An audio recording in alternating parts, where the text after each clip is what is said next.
Abu Talib നല്ലവനാണ് പക്ഷെ കൊള്ളില്ല എന്ന ഒരു ആഖ്യാനമാണ് ഇസ്ലാമിക ചരിത്രത്തിൽ എപ്പോഴും ഉള്ളത്. നല്ല ആളാണ്, മുഹമ്മദ് നബിയൊക്കെ സംരക്ഷിച്ചിട്ടുണ്ട്, ഒരുപാട് സഹായങ്ങളൊക്കെ ചെയ്തിട്ടുണ്ട്, പക്ഷേ ആൾ കൊള്ളൂല, കാരണം നരകത്തിലാണ്. ഈ ഒരു ആഖ്യാനമാണ് നാം ചരിത്രപരമായി പറഞ്ഞു വരുന്നതും കേൾക്കുന്നതൊക്കെ. ഇതിൻ്റെ ഒരു അടിസ്ഥാന പ്രശ്നം എന്തെന്ന് ചോദിച്ചാൽ, മുഹമ്മദ് നബിയുമായി ബന്ധപ്പെട്ട ആരാണ് സ്വർഗത്തിലുള്ളത്? അതൊന്ന് ആലോചിച്ച് നോക്കൂ. മുഹമ്മദ് നബിയുടെ ഉപ്പ നരകത്തിൽ, ഇന്ന അബീ വ അബാക ഫിന്നാർ, ബുഖാരി പറഞ്ഞതാണ്, എൻ്റെ വാപ്പ നരകത്തിലാണ്. അതുകൊണ്ട് തന്നെ സ്വാഭാവികമായിട്ടും മുഹമ്മദ് നബിയുടെ ഉമ്മയും നരകത്തിൽ. മുഹമ്മദ് നബിയുടെ മാതാപിതാക്കൾ നരകത്തിലാണെന്നുള്ളത് അഹ്ലു സുന്നത്തിന്റെ വലിയ ഒരു ഉറച്ച വിശ്വാസം പോലുള്ള സംഗതിയാണ്. മുഹമ്മദ് നബിയെ സംരക്ഷിച്ച മൂത്താപ്പ നരകത്തിൽ, അബൂ താലിബ്. പിന്നെ ഇങ്ങനെ മുഹമ്മദ് നബിയുമായി ബന്ധപ്പെട്ട എല്ലാവരും, പിന്നെ അബൂ ലഹബ് എന്ന് പറഞ്ഞിട്ടൊരു മൂത്താപ്പ ഉണ്ടായിരുന്നു എന്നാണ്, അയാൾ ശപിക്കപ്പെട്ടു എന്നാണ്, അയാൾ നരകത്തിൽ. എന്ന് വെച്ചാൽ നബിയുമായിട്ട് ബന്ധപ്പെട്ട എല്ലാവരും നരകത്തിൽ. ഇനി മുആവിയയിലേക്ക് വരാം. മുആവിയയുടെ ഉപ്പ അബൂ സുഫിയാൻ സഹാബിയാണ്, സ്വർഗത്തിൽ. മുആവിയയുടെ ഉമ്മ ഹിന്ദ് ഹംസയുടെ കരളൊക്കെ ചവച്ചു കുപ്പിയാണെങ്കിലും സഹാബിയായിട്ട് അവസാനം ഉണ്ട് ഒരു സ്വർഗത്തിൽ. മുആവിയ തന്നെയും സ്വർഗത്തിൽ. അപ്പോ റസൂലിന്റെ കുടുംബങ്ങളെല്ലാം നരകത്തിൽ. നബിക്ക് ആരെയെങ്കിലും പരലോകത്ത് കാണണമെന്നുണ്ടെങ്കിൽ നബി നരകത്തിൽ പോകണം. മുപ്പാനെ കാണണമെന്നുണ്ടെങ്കിൽ നബി നരകത്തിൽ പോയിട്ട് കാണണം. ഈ ഒരു നരേറ്റീവ് കൊണ്ടുവന്നിട്ട് നമ്മൾക്ക് ആർക്കും അത് മനസ്സിലായില്ല. മനസ്സിലാവാത്ത കൊണ്ടല്ല, ഇതിലേതാണ് നമ്മൾ ചോദ്യം ചെയ്യുക? എൻ്റെ വാപ്പ നരകത്തിലാണെന്ന് നബി പറഞ്ഞു എന്ന ഹദീസ് ചോദ്യം ചെയ്താൽ അതിലുള്ള ബാക്കി ഹദീസുകളൊക്കെ ചോദ്യം ചെയ്യേണ്ടതായിട്ട് വരും. ഇതാണ് ഇമാം അക്ബർ പറഞ്ഞത്. അക്ബർ കോഴിക്കോട് വെച്ചിട്ടുള്ള ഒരു പ്രഭാഷണത്തിൽ പറഞ്ഞു, സംഗതി ചില ഹദീസ് കേൾക്കുമ്പോൾ നമുക്ക് ഇടങ്ങാറുണ്ടാവും, പക്ഷെ അത് ചോദ്യം ചെയ്താൽ ആ വഴി വെച്ച് ബാക്കിയുള്ളതൊക്കെ ചോദ്യം ചെയ്യാൻ വരും കുട്ടികൾ. അപ്പൊ അതുകൊണ്ട് ഹദീസിൽ എന്ത് പറഞ്ഞാലും അത് വിശ്വസിക്കുന്ന ഒരു തലമുറയെ വാർത്തെടുക്കണം എന്ന് ഹൈസൻ ഹോട്ടലിൽ വെച്ച് ചേർന്ന യോഗത്തിൽ അക്ബർ പ്രസംഗിച്ചത് ഇപ്പോഴും യൂട്യൂബിൽ കിടക്കുന്നുണ്ട്. അങ്ങനെയാണ് വന്നത്. അപ്പോൾ പറഞ്ഞു വരുന്നത്, അബൂ താലിബിനെ സംബന്ധിച്ചിടത്തോളം ഇസ്ലാമിക ചരിത്രം എന്ന് നമ്മൾ വായിക്കുന്ന ചരിത്രത്തിലെല്ലാം അബൂ താലിബ് നരകാവകാശിയാണ് എന്ന് പറയുന്നുണ്ട്. യഥാർത്ഥത്തിൽ അബൂ താലിബ് നരകത്തിലാണെങ്കിൽ നമുക്കൊക്കെ സ്വർഗത്തിൽ പോകാൻ എന്ത് അർഹതയാണുള്ളത്? അബൂ താലിബ് ചെയ്തതിൻ്റെ 10,000-ൽ അംശം പണി ഇസ്ലാമിന് വേണ്ടി മുഹമ്മദ് നബി ചെയ്തിട്ടില്ല. കാരണം മുഹമ്മദ് നബിയെ ഈ പറഞ്ഞ സംഗതികൾക്ക് വേണ്ടി ഒരുക്കി നിർത്തിയത്, മോനെ നീ പറയുന്നത് സത്യമാണ് എങ്കിൽ നീ പറയുന്നതിൻ്റെ കൂടെ ഞാനുണ്ട്, നിന്റെ ശരീരത്തിൽ ഒരു മണൽത്തരി വീഴാൻ ഞാൻ അനുവദിക്കില്ല, നീ എനിക്ക് ശേഷമല്ലാതെ നിനക്ക് ഈ നാട്ടിൽ നിന്ന് പോകേണ്ടി വരികയില്ല എന്ന് പറഞ്ഞ് റസൂലിന്റെ കൂടെ ഇങ്ങനെ നിന്നിട്ട് റസൂലിനെ എല്ലാറ്റിനും ശക്തിപ്പെടുത്തിയ ആളുടെ പേരാണ് അബൂ താലിബ്. ആ അബൂ താലിബ് ഇല്ലായിരുന്നുവെങ്കിൽ മുഹമ്മദ് എന്ന് പറയുന്ന മനുഷ്യനെ നമുക്ക് ഇന്ന് കാണുന്ന വിധത്തിൽ ഉണ്ടാവില്ല. ഖുർആൻ വളരെ വ്യക്തമായി പറഞ്ഞില്ലേ, അലം യജിദ്ക യതീമൻ ഫആവ. അതാരെ കുറിച്ചാണ്? നീ അനാഥനായിരുന്നു, നിന്നെ നാം ചേർത്ത് നിർത്തി. ഈ ചേർത്ത് നിർത്തിയത് ആരിലേക്കാണ്? അബൂ താലിബിലേക്കാണ്. ഖുർആൻ അബൂ താലിബിനെയാണ് മെൻഷൻ ചെയ്യുന്നത്. വദ്ദുഹാ വല്ലൈലി ഇദാ സജാ മാ വദ്ദഅക റബ്ബുക വമാ ഖലാ വലൽ ആഖിറതു ഖൈറുൽ ലക മിനൽ ഊല വലൽ ആഖിറതു ഖൈറുൽ ലക മിനൽ ഊല എന്ന് പറഞ്ഞത് നിന്റെ പിതാവിനേക്കാളും നല്ല പിതാവാണ് അബൂ താലിബ് എന്നാണ്. പരലോകത്തെ കുറിച്ചല്ല. വലൽ ആഖിറതു, പിന്നീട് നിനക്ക് നാം നൽകിയ രക്ഷിതാവാണ്, ഖൈറുൽ ലക മിനൽ ഊല, നീ കാണാതെ പോയ നിന്റെ പിതാവിനേക്കാൾ നിനക്ക് മെച്ചപ്പെട്ടത്. അബൂ താലിബിന്റെ സംരക്ഷണ റസൂലിന്റെ സാക്ഷാൽ പിതാവ് നൽകുന്നതിനേക്കാൾ വലുതായിരുന്നു എന്നാണ് ആയത്തിന്റെ അർത്ഥം.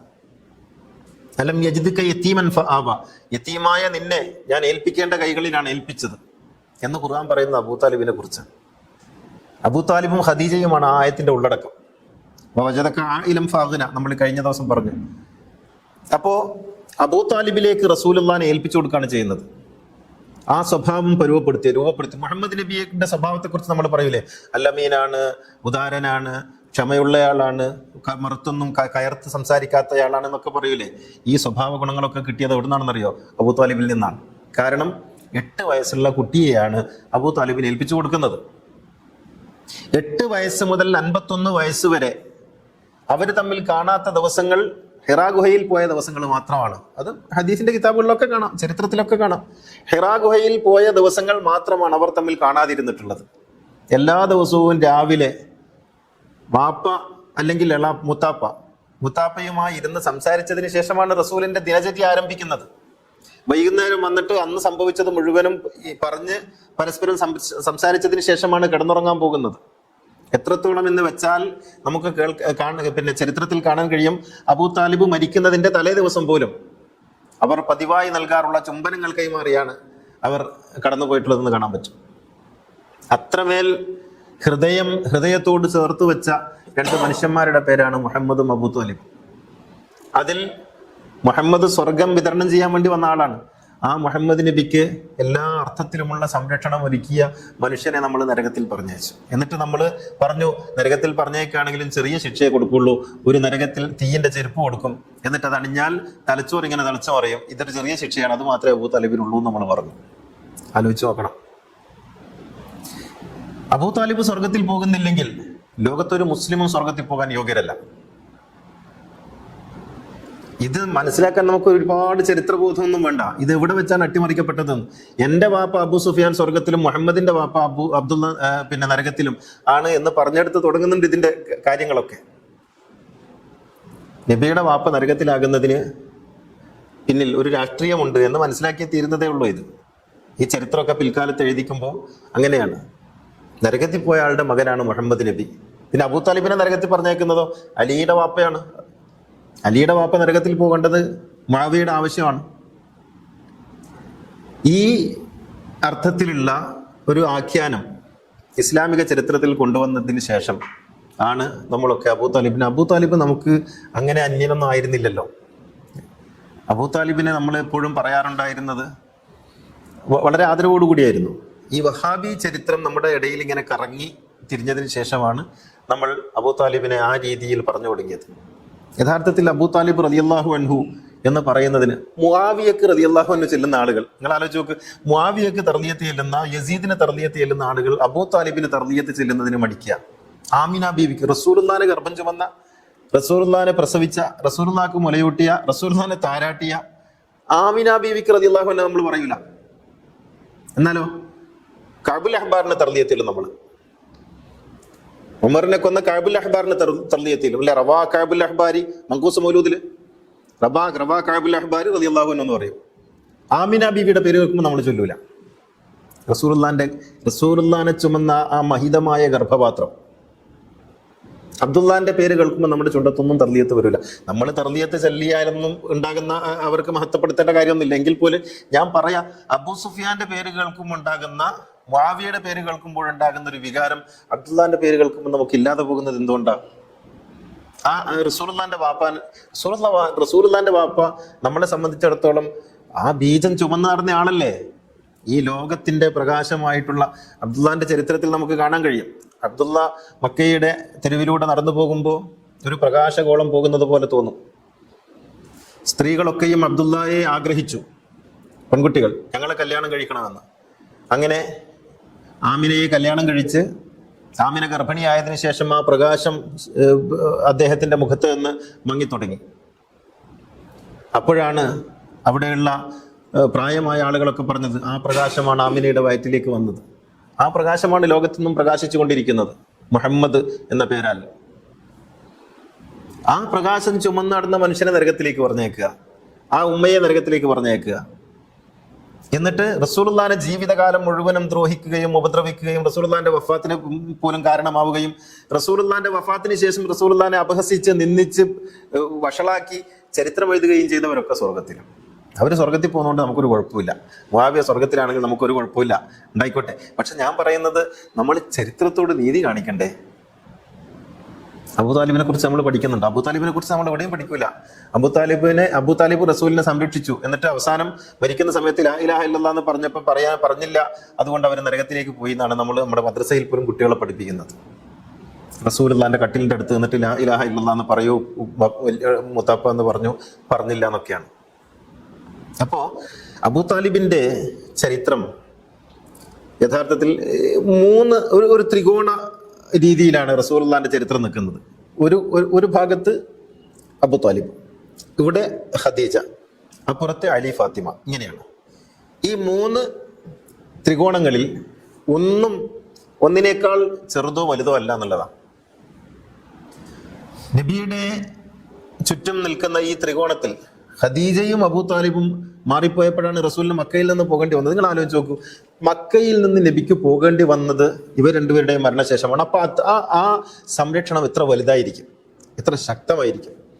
അബൂജഹലുണ്ട്, അബൂ സുഫിയാൻ ഉണ്ട്, ഇവരൊക്കെ ഉണ്ടായിട്ടും ഈ 2 ആളുകൾ ഉള്ളപ്പോൾ അവർക്ക് അനങ്ങാൻ കഴിഞ്ഞില്ലല്ലോ. അപ്പോൾ ഈ ഒരു കാര്യം നമ്മൾ ആലോചിച്ച് പഠിച്ചാൽ മാത്രം മതിയാകും. അബൂ താലിബിന് ഒരുപാട് മക്കളുണ്ട്. അതിൽ ഒക്കയിലുണ്ട്, ജാഫർ ഉണ്ട്, അലീബിൻ അബി താലിബ് ഉണ്ട്, ഉമ്മുഹാനി ഉണ്ട്, കുറേ മക്കളുണ്ട്. ഈ മക്കളോടൊപ്പമാണ് മുഹമ്മദ് നബിയും വളരുന്നത്. അവരെയൊക്കെ പാഠശാലകളിലേക്ക് അയക്കുമ്പോൾ മുഹമ്മദ് നബിയെയും അയച്ചിട്ടുണ്ട്. പക്ഷെ നമ്മളിപ്പോഴും മുഹമ്മദ് നബി നിരക്ഷരനാണെന്നാണ് പറയുന്നത്. അങ്ങനെ പറയുന്നതിന് വേറൊരു കാരണം കൂടിയുണ്ട്. മുഹമ്മദിന് അലീബിൻ അബി താലിബ് അക്ഷരാഭ്യാസമുള്ള ആളാണ്, ജാഫർ ഇബ്ൻ അബി താലിബ് അക്ഷരാഭ്യാസമുള്ള ആളാണ്, റുഖൈൽ അക്ഷരാഭ്യാസമുള്ള ആളാണ്, ഉമ്മുഹാനി അക്ഷരാഭ്യാസമുള്ള ആളാണ്. ഇവരൊക്കെ വലിയ കവികളും സാഹിത്യകാരന്മാരും ഒക്കെയാണ്. അവരുടെ കൂടെ വളർന്ന മുഹമ്മദ് അക്ഷരം അറിയില്ല എന്ന് പറയുമ്പോൾ അതിന്റെ പിന്നിൽ ഒളിപ്പിച്ച ഒരു രാഷ്ട്രീയം എന്തെന്ന് ചോദിച്ചാൽ, സ്വന്തം മക്കളെ സ്കൂളിലേക്ക് അയക്കുമ്പോൾ അനാഥനായ മുഹമ്മദിനെ അയച്ചില്ല എന്ന് അബൂ താലിബിന്റെ പേരിൽ ഒരു കുറ്റം ചാർത്തുന്ന വർത്തമാനമാണത്. അതുകൊണ്ടാണ് മുഹമ്മദ്, അല്ലെങ്കിൽ പിന്നെ ആ വീട്ടിൽ എല്ലാവരും നിരക്ഷരാണെങ്കിൽ, ആരും സ്കൂളിൽ പോയിട്ടില്ലെങ്കിൽ നമുക്ക് പറയാം, ഖുറൈശികൾക്ക് സ്വന്തമായിട്ട് പാഠശാല ഉണ്ടായിരുന്നു. എല്ലാ ഗോത്രങ്ങൾക്കും ട്രൈബൽ സൊസൈറ്റി ആണല്ലോ മക്കയിൽ ഉണ്ടായിരുന്നത്. ഓരോ ഗോത്രത്തിനും പാഠശാലകളുണ്ട്. ആ ഗോത്രത്തിലെ കുട്ടികൾ അവിടെ പോയി പഠിക്കും. അങ്ങനെയുള്ള കൂട്ടത്തിൽ മുഹമ്മദ് നബി അക്ഷരാഭ്യാസം ഇല്ലാത്തയാളാണ് എന്ന് വരുത്തി തീർക്കുന്നതിന് വേണ്ടി ഈ ചരിത്രം പോലും നമ്മൾ മറന്നു. അപ്പൊ നബിയെ കുറിച്ച് ഉമ്മി എന്ന് പറഞ്ഞിട്ടില്ല. ഉമ്മി എന്ന് പറഞ്ഞാൽ മക്കാരനെ അർത്ഥമുള്ളൂ. ഉമ്മുൽ ഖുറയിൽ ജനിച്ചയാൾ ഉമ്മി. അങ്ങനെയാണ് അറബി ഭാഷയിൽ. എന്തുകൊണ്ടാണ് നമ്മൾ ജീലാനി എന്ന് പറയുന്നത് ജീലാനിൽ ജനിച്ചയാളായതുകൊണ്ട്, ഷിറാസി എന്ന് പറയുന്നത് ഷിറാസിൽ ജനിച്ചയാളായതുകൊണ്ട്, റാസി എന്ന് പറയുന്നത് റയ്യിൽ ജനിച്ചയാളായതുകൊണ്ട്, ഗസാലി എന്ന് പറയുന്നത് ഗസാലിൽ ജനിച്ചയാളായതുകൊണ്ട്, ഷെഹ്റസ്ഥാനി ഷെഹ്റസ്ഥാനിൽ ജനിച്ചയാളായതുകൊണ്ട്. ഒരു നാട്ടിൽ ജനിച്ചാൽ ആ നാടുമായിട്ട് ബന്ധപ്പെടുത്തി പറയും. മക്കയിൽ ജനിച്ചയാളെ ഒന്നുകിൽ മക്കി എന്ന് പറയും, അല്ലെങ്കിൽ ഉമ്മി എന്ന് പറയും. ഉമ്മി എന്നാണ് സാധാരണ പറയുക. കാരണം ഉമ്മുൽ ഖുറ എന്നത് അവരെ പ്രൗഢമായ ഒരു പേരായതുകൊണ്ട് ഉമ്മി എന്നാണ് പറയുക.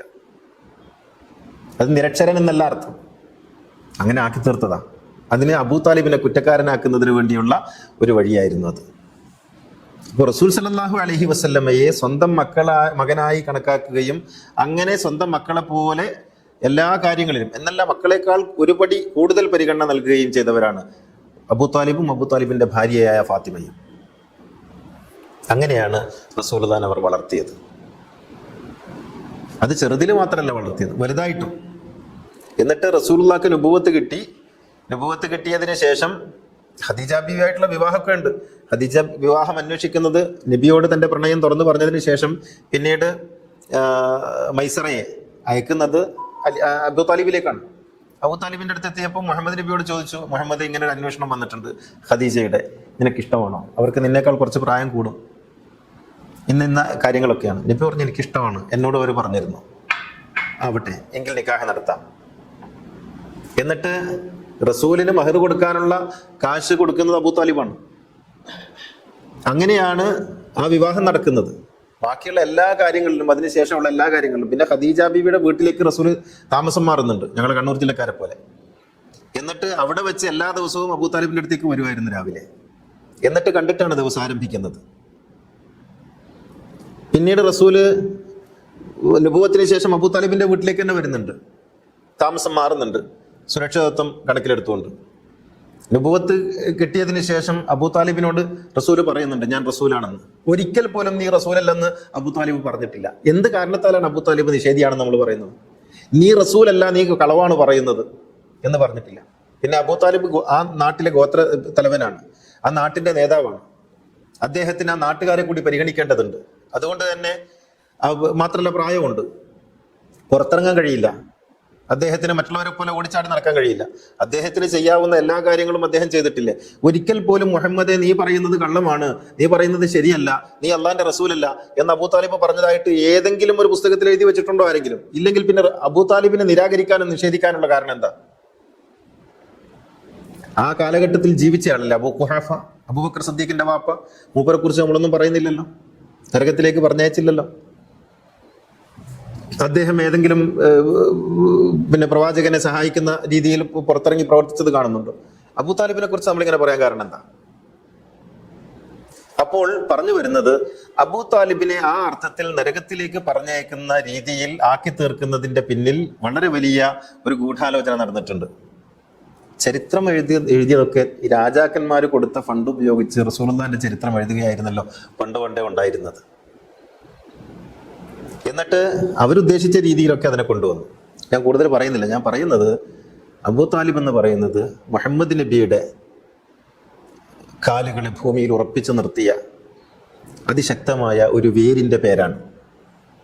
അബൂ താലിബ് എന്ന് പറയുന്നത് മുഹമ്മദ് നബി എപ്പോഴൊക്കെ ഇടറുന്നുണ്ടോ അപ്പോഴൊക്കെയും പിടിച്ചു നിർത്തിയ അതിശക്തമായ സാന്നിധ്യത്തിൻ്റെയും കരുത്തിൻ്റെയും പേരാണ്. മുഹമ്മദ് എന്ന് പറയുന്നത് മുഹമ്മദ് നബിയെ കരയാൻ അനുവദിക്കാത്ത, ഒരിക്കലും കരയാൻ അനുവദിക്കാത്ത, നീ കരയരുത്, നീ പതറരുത് എന്ന് പറഞ്ഞ് മുഹമ്മദ് നബിയെ കരയാൻ അനുവദിക്കാത്ത ഒരു കാരുണ്യത്തിൻ്റെ പേരാണ്. ഷൈബ് അബൂ താലിബിൽ താമസിച്ച ആ ചരിത്രത്തെക്കുറിച്ച് നിങ്ങൾക്കറിയാലോ. ഷൈബ് അബൂ താലിബിലേക്ക് റസൂലുള്ളാഹിനെ ബഹിഷ്കരിച്ച് മാറ്റി നിർത്തിയപ്പോൾ ഖദീജ ബീവിയും അബൂ താലിബും ഒക്കെ അങ്ങോട്ട് പോയല്ലോ. ആ ഘട്ടത്തിൽ അബൂ താലിബ് അങ്ങോട്ട് പോകേണ്ട ഒരു കാര്യമില്ല, മുഹമ്മദ് പോയാൽ മതി എന്ന് വിചാരിച്ചാൽ മതി. പക്ഷേ അവിടെ റസൂലുള്ളാഹിനോടൊപ്പം അവിടെ പോയി 2 കൊല്ലത്തിലധികം ആ ദുരിതങ്ങളെല്ലാം ഏറ്റുവാങ്ങിയ വാർദ്ധക്യത്തിന്റെ പേരാണ് അബൂ താലിബ് എന്ന് പറയുന്നത്. അബൂ താലിബ് ഇല്ലായിരുന്നുവെങ്കിൽ, അബൂ താലിബിനെ മൈനസ് ചെയ്താൽ മുഹമ്മദ് നബിയുടെ ചരിത്രം ഒരിക്കലും ഇന്ന് നമ്മൾ കാണുന്ന വിധത്തിലാവുകയേയില്ല. അള്ളാഹു ഒരു പ്രവാചകനെ അയക്കുമ്പോൾ എന്തൊക്കെ സെറ്റപ്പാ ചെയ്തു വെക്കുന്നത് നിങ്ങൾ ആലോചിച്ച് നോക്കും. ഈസാ നബി അയക്കുമ്പോഴേക്കും ഇവിടെ എന്തൊക്കെ ഉണ്ടാക്കി? ഈസാ നബിയെ അയക്കുമ്പോഴേക്ക് ഒരു ഭാഗത്ത് യഹ്യാ നബി, മറ്റൊരു ഭാഗത്ത് സക്കരിയ നബി, അല്ലേ, മറിയം ബീവി. ഒരു പ്രവാചകൻ അയക്കുക എന്ന് പറഞ്ഞാൽ ഒരു സുപ്രഭാതത്തിൽ അങ്ങ് ഏൽക്കുന്നില്ല. അള്ളാഹു അതിന്റെ ചുറ്റുപാടുകളൊക്കെ ഉണ്ടാക്കി വെക്കുന്നുണ്ട്, മാഹൗല് സൃഷ്ടിക്കുന്നുണ്ട്, ഒരു അന്തരീക്ഷം ഉണ്ടാക്കുന്നുണ്ട്. ആ അന്തരീക്ഷം ഉണ്ടാക്കിയതിന് ശേഷമാണ് ഒരു പ്രവാചകൻ അള്ളാഹു അയക്കുന്നത്. അങ്ങനെ അള്ളാഹു അയക്കുന്ന മുഹമ്മദ് നബി അയക്കുമ്പോഴേക്കും ഇവിടെ ഒരുക്കി വെച്ച ചില പിന്നെ പ്ലാറ്റ്ഫോമിന്റെ പേരാണ് ഖദീജ. ഖദീജയുടെ ഭർത്താവ് മരണപ്പെടുന്നു, അവർ വിധവയാകുന്നു. ഇപ്പുറത്ത് അബൂ താലിബ് എന്ന് പറയുന്ന ശക്തനായ ഒരു മനുഷ്യന്റെ കയ്യിൽ ഏൽപ്പിക്കുന്നതിന് വേണ്ടി റസൂലിന്റെ അനാഥത്വം ഉണ്ടാകുന്നു. റസൂല് അങ്ങോട്ട് പോകുന്നു. അവിടെ വേറെ മുത്താപ്പാരൊക്കെ ഉണ്ടല്ലോ. അബൂ താലിബിലേക്ക് തന്നെ റസൂലിനെ ഏൽപ്പിച്ചു കൊടുക്കുക. ഫആവ എന്ന് പറയുന്ന അബൂ താലിബിലേക്ക് തന്നെ അള്ളാഹു ഏൽപ്പിച്ചു കൊടുക്കുന്നുണ്ടല്ലോ.